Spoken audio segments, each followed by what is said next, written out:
Bonjour à tous, bienvenue sur ma chaîne Dan Solo.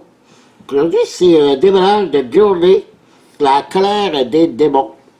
Un jeu qui n'était pas prévu pour être dans ma ludothèque. C'est une boutique qui malheureusement va fermer, je crois. Donc, il est en réduction, moitié prix. Puis j'ai été voir des vidéos avant de l'acheter, voir que parce que je connaissais pas du tout ce jeu. C'était un Kickstarter de 2015 et j'ai vu aussi qu'il y avait une controverse. J'étais pas sûr de vouloir faire le déballage. Peut-être que ça pourrait offusquer certains d'entre vous qui avaient peut-être pris ce Kickstarter de 2015 parce que ce qui est arrivé, la compagnie qui s'appelle Marot Productions n'a pas livré tout ce qui a été débloqué, comme tous les stretch goals n'ont pas été livrés. Je sais que vous attendez encore après, malheureusement. Donc Marot Productions n'a pas une très bonne cote auprès de tous les backers. Il n'aura pas non plus sur moi. Je vais retenir ce nom et je ne crois pas qu'il s'est été Marot Productions.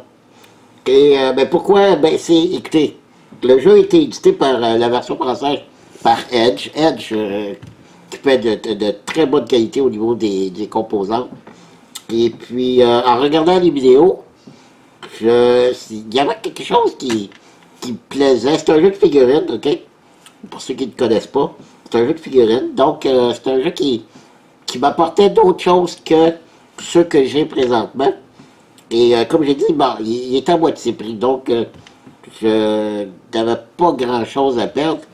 Et si vous m'avez suivi dans les précédentes vidéos de déballage, j'ai eu un coup de cœur avec Terminator, l'éveil de la résistance. Si vous avez regardé mon déballage et surtout mon avis et la partie solo que j'ai fait, que pour moi c'était une surprise, même qu'un coup de cœur pour 2021. Donc, des fois, il faut tenter des choses comme ça, et là, je le tente. Puis, si je n'aime pas, regardez, pour moi, ça ne me dérange pas. Je le remets en vente, puis j'essaie d'en faire profiter d'autres. Donc, c'est pour ça que je l'ai acheté. Donc, on va faire le déballage et restez là. Ne bougez pas. Merci. Voilà, on est parti pour le déballage. Alors, comme j'ai mentionné, c'est un jeu édité par Marot Productions qui, selon ce que les backers disaient, n'est pas fiable. Et j'ai même été voir sur Kickstarter, oui, il y avait beaucoup de stretch goals. À l'origine, ça c'est la deuxième édition, là, qui était sortie en 2019. Je ne sais pas si je vous l'avais mentionné, mais c'est la deuxième édition sortie en 2019 par Edge. Mais la première édition, sortie sur Kickstarter, c'était en 2015. Et la boîte était un peu plus grande. Donc, il devait avoir un petit peu plus de matériel. Mais il y avait une autre boîte avec plein de stretch goals et peut-être même des extensions. Et rien n'a été livré de ça, excepté que la boîte de base que les backers ont reçue. Et puis, ben c'est ça. C'est malheureux. Donc, Marot Productions, retenez ce nom. Je crois que je pense qu'ils ont perdu beaucoup de nouveaux clients avec ça. Et comme je l'ai dit, j'ai été voir sur Kickstarter, oui, c'est vrai qu'il y a beaucoup de matériel, et j'ai été voir aussi dans Actualité pour voir les commentaires, que je peux vous dire que je ne répéterai pas ce que le monde dit comme commentaire, mais ce qui m'a surpris, c'est que dans les derniers commentaires, je dirais peut-être les 10 derniers commentaires que j'ai vus, ça date quand même de février et mars dernier, là, 2021. Donc, il y en a encore qui écrit à Marot Productions pour avoir le stock ou les traités de voleurs, ces choses-là. Donc, il y en a qui espèrent encore, mais malheureusement, je pense que pour vous, ça sera peut-être plus possible d'avoir ce que vous aviez commandé. Donc, Journey, la colère des démons. Comme j'ai dit, j'ai voulu le commander pour plusieurs raisons, dont la raison Aussi, vu que la boutique où je les prenais va fermer, donc c'est pour les aider un petit peu. Aussi, c'est malheureux à cause de la pandémie, tout ça. Et puis, deux, trois petites choses qui m'ont plu dans le gameplay de ce jeu. Donc, je vais pouvoir vous en parler un peu plus tantôt. Journée, la colère des démons. Vous seul pouvez changer le cours du destin. On va jouer des pèlerins. On a 4 personnages.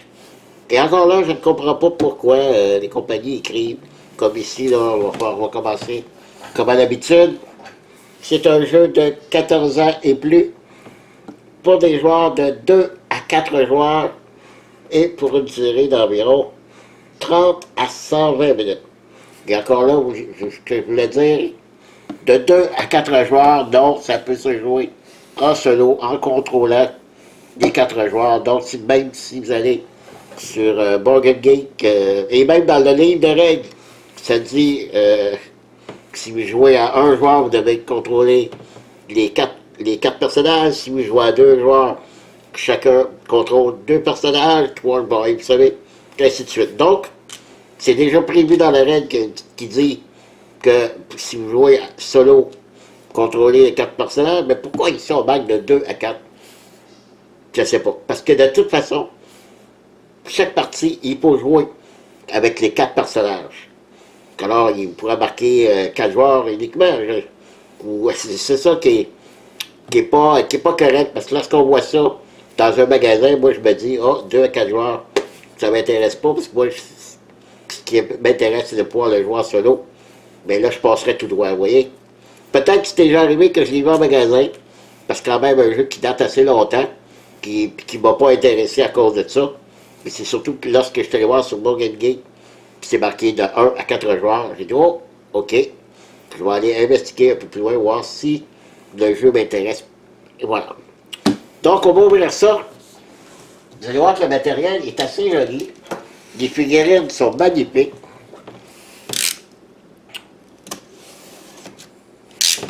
Et, comme je l'ai mentionné, des fois, on fait des petites découvertes comme ça qu'on n'avait pas prévues. Que je reviens encore au fait de Terminator, que ça m'avait vraiment surpris. Un jeu qui passait inaperçu. Peut-être que celui-là aussi, c'est un jeu qui passe inaperçu. Donc on va dévoiler ça. Vraiment une jolie boîte, de belle qualité, assez grosse.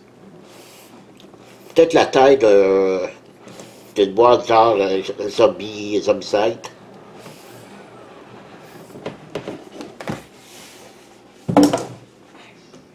Voilà. Oh, un beau rangement. J'aime ça. Donc, on va tout de suite d'abord dévoiler ici les 4 personnages principaux. Je vais mettre ça de côté. Oh, ici c'est vide. Ah non, en dessous, il y a quelque chose. En dessous. Ok, je vais enlever les figurines ici. On va regarder en dessous, c'est bizarre. C'est bizarre pourquoi ils l'ont pas... je comprends pas là. Il y a une figurine en dessous. Ok, je sais. Puis elles sont assez bien attachées. Je ne vais pas les briser. Bon. Ok, je vais les détacher, puis je vais vous les montrer plus en détail, ou peut-être à la fin de la vidéo, que je vous rapprocherai la caméra pour mieux vous les présenter. Toutes les figurines. Je pense que c'est ce que je vais faire. Ouais, c'est joli. Ouais, je vais attendre à la fin de la vidéo pour mieux vous les présenter. Parce que je ne sais pas si vraiment qu'on voit bien comme ça de haut, là. Je préférais les présenter plus en détail tantôt, en rendant la caméra un peu plus près. Et en dessous, regardez, il y a une figurine ici, une immense figurine, collée en dessous. Attendez là, exacto.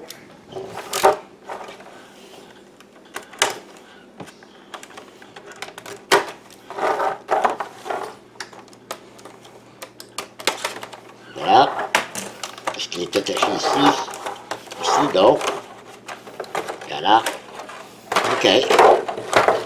Il aurait pu le mettre ici, creuser ici, le mettre là. C'est bizarre. OK, c'est une figurine en deux parties. Wow! Magnifique! OK. Oh, oh. Le jeu, c'est... je crois que c'est d'origine chinoise ou japonaise. C'est des... ici, comme c'est un dragon. Puis les figurines ici, les héros, c'est des pèlerins de la mythologie chinoise ou japonaise. Donc, je vais vous montrer ça en détail tantôt. Ben, elle est magnifique. Je sais pas si tu vas être obligé de la coller pour qu'elle tienne. On va voir ça tantôt. Parce que oui, elle ne tiendra pas tout seul, moi. Donc, ça ne servira plus à rien. OK. On va mettre ça de côté. Voilà, puis on va continuer avec le déballage. Ici, ça doit être d'autres... Donc, je crois que c'est pas d'autres figurines. C'est du matériel. Vous voyez avec les livres de règles et le livre de quête, je crois. Ouais, ici, on a, c'est ça. Le livre de règles et le livre de quête.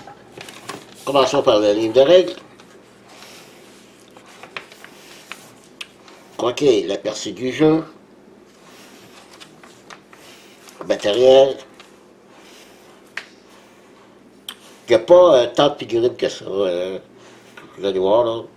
Quelques tuiles aussi. Beaucoup de cartes. Il y a des plateaux pour les joueurs. Ici, on écrit les pions. La mise en place.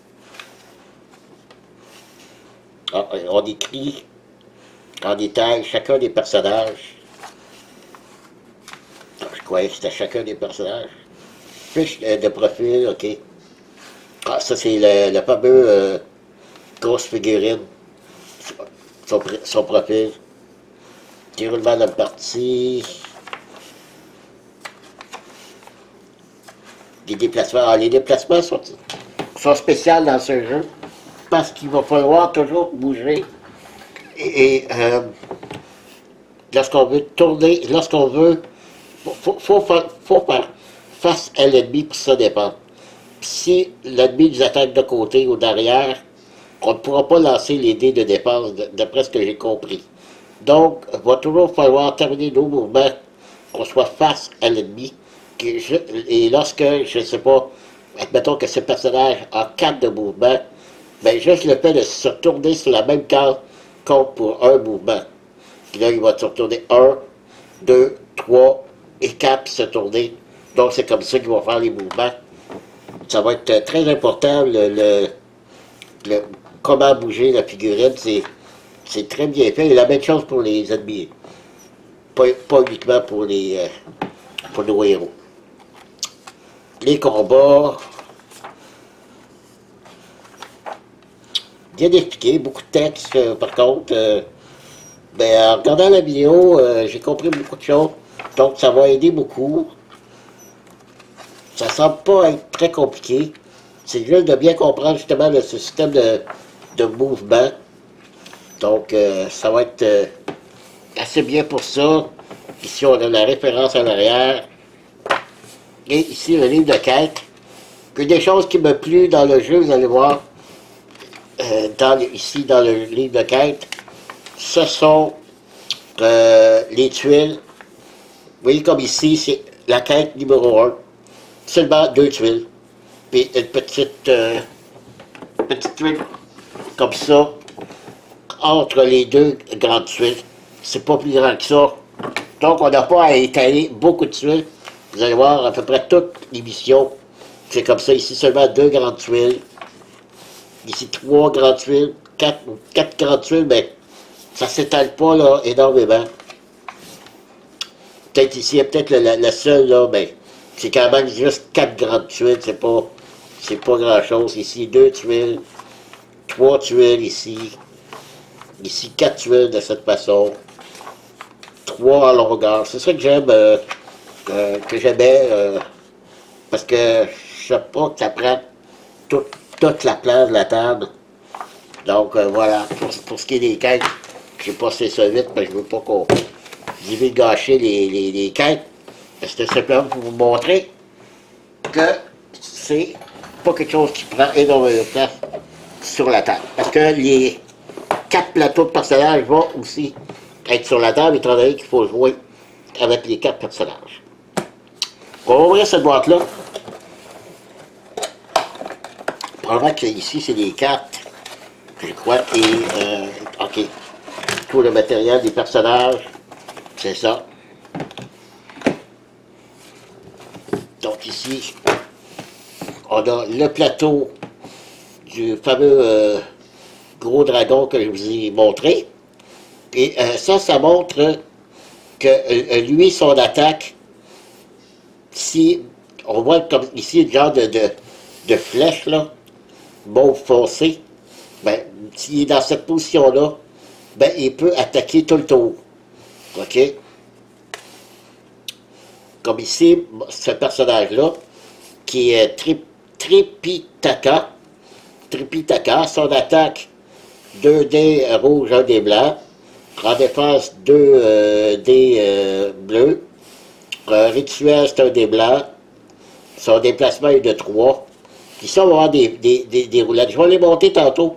Parce que quelque chose qui me plaît aussi dans ce jeu, un des aspects qui m'a fait que j'ai voulu acheter le jeu, c'est une des raisons, je trouve ça le fun. L'histoire des roulettes, tu sais, je vais vous en expliquer tantôt en montant les roulettes, puis en expliquant plus en détail. Ici, c'est la même chose. Voyez-vous, ici, il est ici placé de cette façon-là. Ben, son attaque, il a fait soit en diagonale à droite ou en diagonale à gauche, dans chacune des petites cases, un à côté de lui. Donc, c'est pour ça que c'est important le placement de notre personnage. Lui, vous voyez, en arrière, de chaque côté ou en avant, qui peut attaquer de 2 cases de chaque direction. Lui, c'est les 4 cases en avant de lui. Et lui, 2 cases en avant de lui, une à droite, une à gauche. Donc, c'est ça qui est le fun, de se positionner pour nos attaques. Alors, les fameuses roulettes, ok. Ici, je crois que je pourrais regarder dans le livre, c'est quoi ça? Je crois que c'est le pion de premier joueur. Je ne mettre pas les détails ici.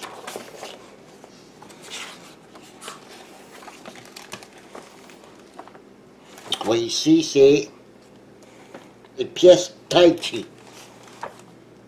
OK, je sais qu'on a du Chi. OK, le Chi, c'est nos personnages. On va avoir une roulette ici de Chi, parce qu'il y a des cartes qu'on va avoir pour pouvoir les exécuter, pour pouvoir dépasser du Chi. Ici, c'est pour le karma. Ici, on va avoir du bon karma et le mauvais karma. C'est ça que je vais vous expliquer tantôt, ce qui est belle fun. Donc, les roulettes. Bon, ici, le Chi, je sais pas c'est quoi. On va avoir des cartes. Je ne sais pas s'il y a seulement ça. Il n'y a pas beaucoup de cartes. Les pions pour les roulettes.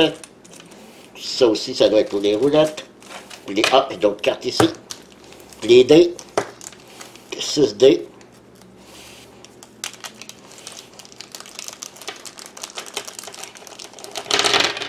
Donc, 2 dés rouges. 2 bleus, 1 blanc, 1 noir. Donc, les rouges, c'est pour l'attaque. Puis, est-ce qu'on disait que, oui, c'est vrai que qu'on voit pas très bien ici, c'est 1. Ici, c'est 2. Puis, on doit supposer avoir 3. Ici, c'est 3. C'est juste parce qu'il y a un petit symbole à côté du chiffre. On voit pas bien, là. C'est un petit reproche qu'on a fait à propos de ça. Donc, il faut être attentif lorsqu'on lance les dés. Puis ça, ben, c'est 0, une passe vide. Donc, c'est peut-être juste ça. Ici, on les voit mieux. Le 2, le 1, le 3, ça, c'est les dés de dépense. Ça, par contre, on les voit bien. Eux aussi, on voit bien, là. 2, 1. Donc, il y a juste les dés d'attaque qui ont malheureusement mal foutu par rapport à ça. OK? On va y aller avec les tuiles et les plateaux à dépuncher. Donc, ici, quelques petits plateaux de, de, de, de cette façon. Je pense que c'est... Oh, OK. Très joli, maintenant. Ici, c'est de l'eau. Un petit pont ici. Même chose. Donc, il y a ça comme plateau de jeu. Ici, le plateau à puncher et le reste, c'est toutes les figurines. On va regarder en dessous s'il y a d'autres choses. Non. Ben, ce que je vais faire, je vais vous montrer ça. Ensuite, je vais couper, ramener la caméra plus basse pour vous montrer les cartes et les figurines. Donc, allons-y pour ça ici.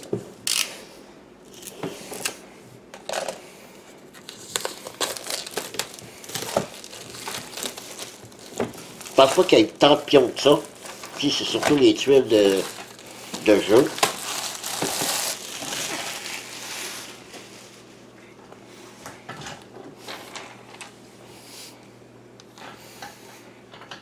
Bon. OK. Quand on est debout, les pions sont magnifiques. Des belles couleurs. Si je sais que c'est des villageois. Qu'on doit sauver des villageois. Des pions de 1 à 4. Ici, c'est comme des boules de feu. Des pions aussi que... On dirait des portes. Ça peut être des portes. Ici, on a probablement 4 pions qui représentent chacun de nos joueurs. Ah, différentes couleurs d'un côté. Ah, au niveau, la porte est ouverte. C'est ça. Il y a des portes fermées et ouvertes. Je pense qu'il y a seulement ça comme pion. Puis si on regarde maintenant les tuiles de jeu, qui sont magnifiques. Les couleurs sont superbes. Recto verso.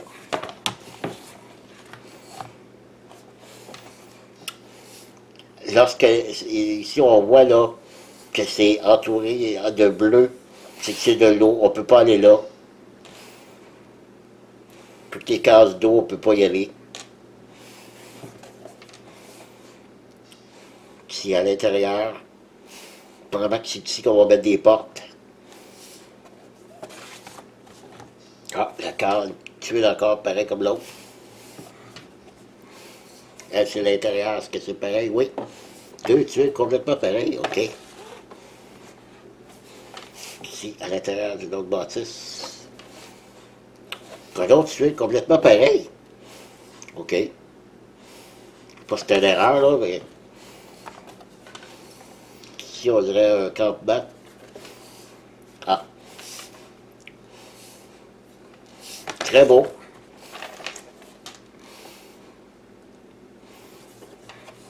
Wow, OK, superbe celui-là. OK. Donc, je suis juste un peu sceptique sur certaines tuiles qui sont pareilles. Donc, je ne sais pas, là. Je sais pas si c'est une erreur ou si c'est fait comme ça. On va voir. Donc, comme j'ai dit, je vais couper ici. Déballer les cartes. Je vais monter les plateaux des joueurs avec les roulettes pour vous montrer les figurines et on aura terminé. OK, on est parti sur les cartes maintenant que je vous présente. Je vais vous montrer après le plateau de joueurs ici. Ben, je vais vous montrer tout de suite. J'ai monté une seule carte de joueurs. Les roulettes, elles se montent super bien. Ils ne bougent pas. Lorsqu'on les bouge, restent en place. Ça, c'est bien. Ils sont très, très serrés. Donc, si vous avez le bon karma, le mauvais karma, qui est votre chi, OK? Et on a un autre petit pion, par contre. Ça, c'est assez mauvais. Je vais prendre ici un pion au hasard ici, là. S'il peut sortir du sac. Allez. Je prends mon autre main. Bon. Donc ici, c'est le pion pour les points de vie. Comme lui, il va un maximum de 18 points de vie. OK, il faut rentrer ça ici. À l'intérieur. OK, le glisser. Ici. Dans la petite porte ici. Donc, on bouge le pion ici. Mais, qui tourne dans tous les sens. Ça bouge facilement, comme vous voyez, puis l'autre qui vient de tomber. Donc, pas bon, caca. Je me souviendrai pas de ça. Toutes les plateaux de joueurs, le maximum qui vont, c'est 18 points de vie. Il y en a qui c'est 16, il y en a c'est 14. Donc, je vais me procurer pour chacun des couleurs. Genre des plaies ici, des D20. Donc, je vais calculer leur point de vie avec des D20. Ça va être beaucoup mieux. Un des aspects que j'aime la façon que ça fonctionne lorsqu'on élimine des ennemis, c'est qu'un ennemi n'est pas éliminé au complet lorsqu'on l'a mis à terre. Il est comme KO, je crois que c'est comment est-ce qu'on va l'appeler dans le livre, là. Ben, il est comme à terre. Donc, on aura deux choix. Soit OK, on élimine. Donc, ici, c'est les cartes de chacun des ennemis, OK? On va prendre son rang de karma, ici, mettons qu'il est 2. OK? Si je décide de l'éliminer au complet, je vais monter ici mon karma, mauvais karma de 2. OK, lorsque j'atteins 10, je vais me prendre une carte corruption. Je vais vous montrer les corruptions, mais les corruptions, c'est pas toujours le fun. Même que je dirais en général, c'est jamais le fun. Mais c'est que si on décide, au contraire de ce qu'on appelle de le purifier, autrement dit de sauver son âme, si vous voulez, on peut essayer un jet de dés, le dé blanc, je ne sais plus ce que je vais m'aider, là, mais c'est un dé blanc. Et lorsqu'on réussit à faire, comme ici, mettons c'est lui, sur le dé blanc, si on réussit à faire 2 ou plus, qui est la valeur de son karma, on aura purifié son âme, et ici encore, son rang de karma, c'est 2. Je montrais ici, ma roulette de 2. Et si j'atteins 4 karma, de bon karma, je vais piger une carte compétence. Puis si je me monte jusqu'à 10, puis je vais une compétence à usage unique, ou ici une compétence permanente. Donc, c'est bon de purifier les ennemis pour gagner du bon karma. Mais le danger, c'est si on n'obtient pas ce qu'il faut en karma, c'est notre lancer de dés, ben l'ennemi il reste là sur le plateau. C'est comme si on ne l'avait pas du tout éliminé. Donc, il faut encore l'éliminer. Donc, si c'est des gros ennemis, on prend un gros risque. Moi, c'est ça que j'aimais de ce petit nouveauté-là lorsqu'on tue des ennemis. Un défaut du jeu qu'on disait, et c'est vrai dans l'ensemble, ben, j'aime pas trop avoir non plus 50 000 figurines. Je crois qu'il y a seulement 1, 2, 3, 4, 5, 6 sortes d'ennemis dans tout ce que j'ai ici. Et ça, ce sont leurs cartes de savoir son déplacement, ses points de vie, son PM, je ne sais pas c'est quoi, son attaque, il lance 2 dés rouges. Comme j'ai expliqué, son rang de karma. Et lui, on le voit, il attaque en avant, de deux cases en avant de lui. Il y a 3 cases en avant de lui. C'est comme si ça portait. Puis donc, lui, c'est 2 cases en avant de lui. Et lui, une case, mais tout autour de lui. Lui, ici, ce que j'ai vu dans le... J'ai été voir sur pas le livre de règles, mais le livre, comment est-ce qu'on... Voyons. C'est pas le pacte, mais une correction qui a été faite. C'est que ici, son pion devrait être en bas tout à fait.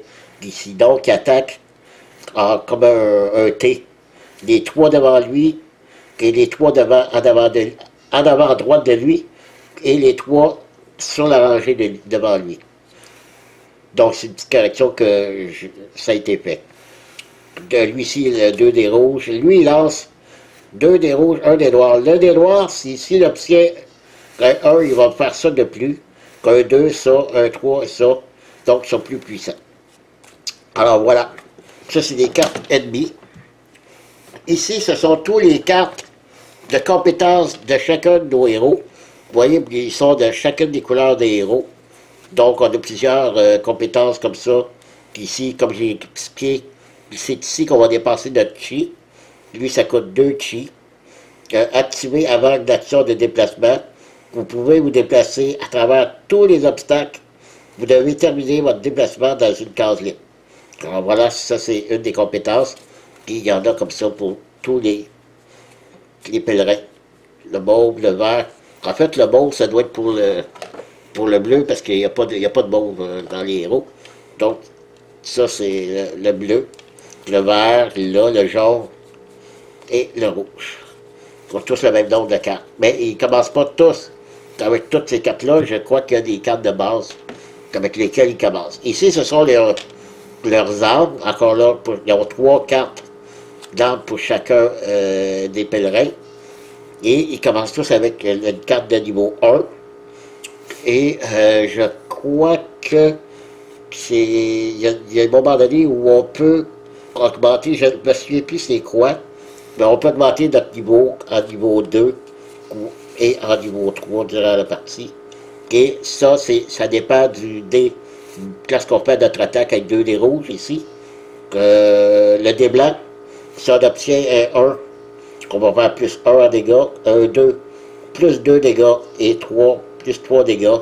Ça, c'est avec une arme de niveau 1 et ça change selon les niveaux. Donc, ça, c'est pour les armes de chacun de nos héros.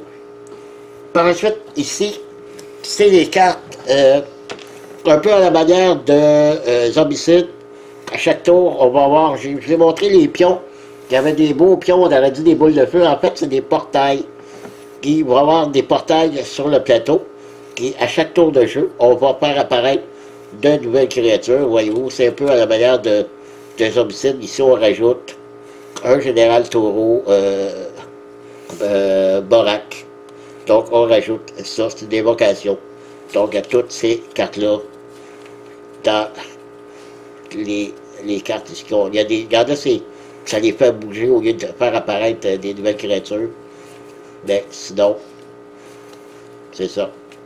C'est pour ça que il y en a qui reviennent, parce qu'il n'y a pas beaucoup de sortes d'ennemis. Donc, c'est souvent les mêmes qui reviennent.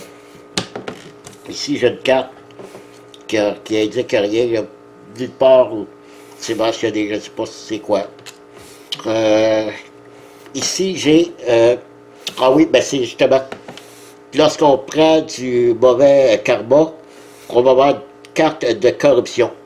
C'est cette carte-là, les corruptions. Et c'est pas toujours le fun, comme je vous ai mentionné. Ici, on aura -1 sur un lancer de défense. -1 sur une défense, vous voyez. Puis c'est permanent, ça, c'est pas... -1 plus de défense aussi. Ici, -1 sur un lancer de rituel de purification. Lorsqu'on va essayer de purifier un ennemi. Puis ici, on aura -1. Donc, toutes sortes de malus lorsqu'on fait du mauvais karma, puis on atteint le niveau 10. Par la suite, on a ici des états. On peut être brûlé, invalide, paralysé. Donc, c'est des états qu'on peut empoisonner, qu'on peut avoir. Ici, c'est des fortunes, de l'infortune. Je ne sais pas comment est-ce qu'on les obtient, là. On a 20 cartes infortunes, qui est comme ici, on prend justement une carte état brûlé, qui perdait 2 points de vie. Donc, c'est tous des malus comme ça, des infortunes qu'on appelle. Les graphiques sont superbes. Par exemple, l'artistique des cartes est superbe. J'ai pas, à date, j'ai pas pris le temps de regarder comme il faut. Ici, c'est les cartes de fortune, de bonne fortune, ok? Puis on peut regagner 5 points de vie, regagner 7 points de vie. Donc, on peut regagner de la vie ici. avec ses cartes de pas de fortune. Voilà. OK. Bon. OK. Donc, j'ai fait le tour des cartes. On regarde vite vite les figurines. J'aurais pas beaucoup à vous montrer parce que de beaucoup sont pareils. Donc, attendez-moi 2 petites secondes, j'en reviens. Voilà, je commence avec nos pèlerins. Ici, que j'ai, lui s'appelle Cho Akai. Et je suis pas très fan des couleurs, par contre, de chacun des pèlerins qu'on a. Je suis pas un fan de ces couleurs-là. Donc ça, c'est Cho Akai. On a Monk Shot. Sont magnifiques, par exemple. C'est magnifique. Les détails sont très, très bien faits. Il n'y a pas à dire là-dessus. Donc ça, c'était Monk Shot. On a par la suite le Tripitaka. Tripitaka.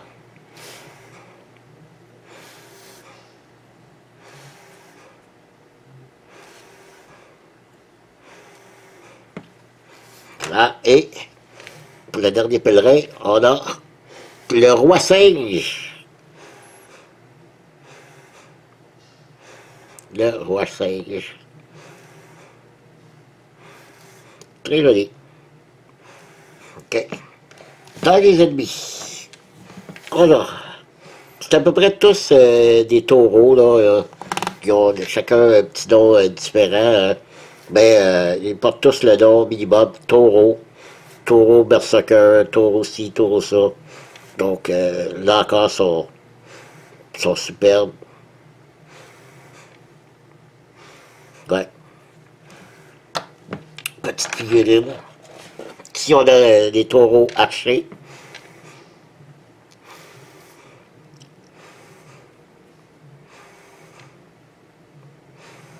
Très bien détaillé. On voit le poil sur son dos, tout ça. Bien fait.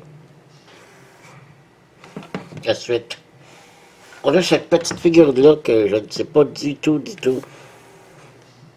Parce que là, c'est pas un taureau. Lui, j'en ai aucune idée de qui c'est. Il tient dans sa main un crâne.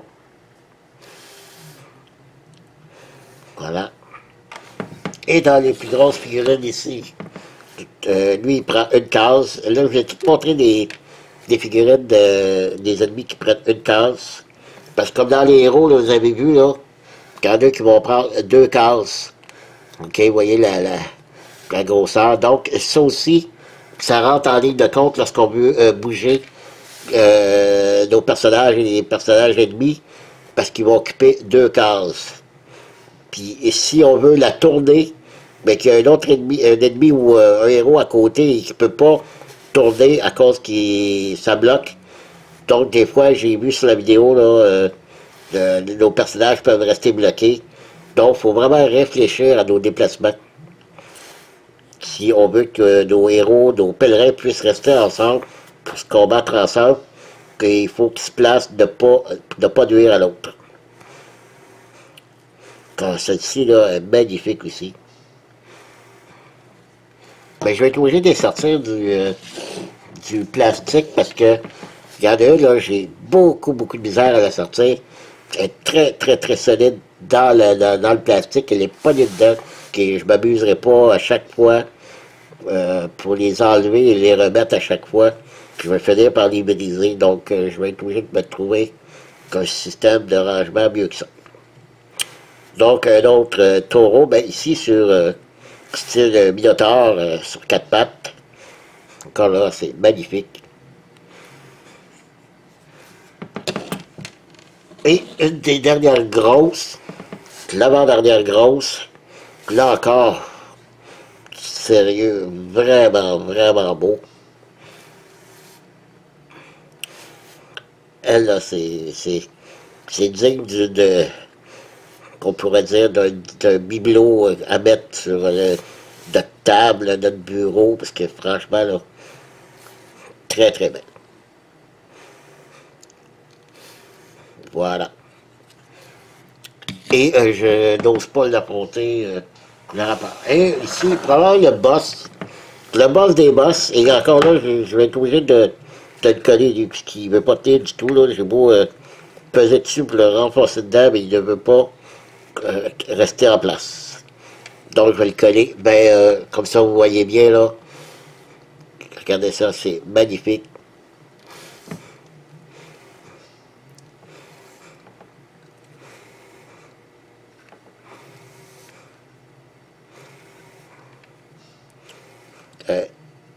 Belle figurine. Voilà. Et voilà, ben c'est tout. C'était la présentation de Journée. La colère des démons. Donc je vais essayer ça. Puis je vais en faire une partie. Je vais regarder, voir si c'est possible que j'en fasse une démonstration, à tout le moins vous donner mon avis. Le jeu est encore disponible. J'ai vu qu'il était disponible chez Philibert. Alors, mes amis français, si vous êtes intéressés, chez Philibert, ils l'ont. Au Québec, il y a encore quelques boutiques qui l'ont aussi. C'est ça. Donc, voilà, c'était mon démarrage, c'est-à-dire de Journée. Alors, voilà, merci de m'avoir suivi. Et je vous dis à la prochaine. Bye bye.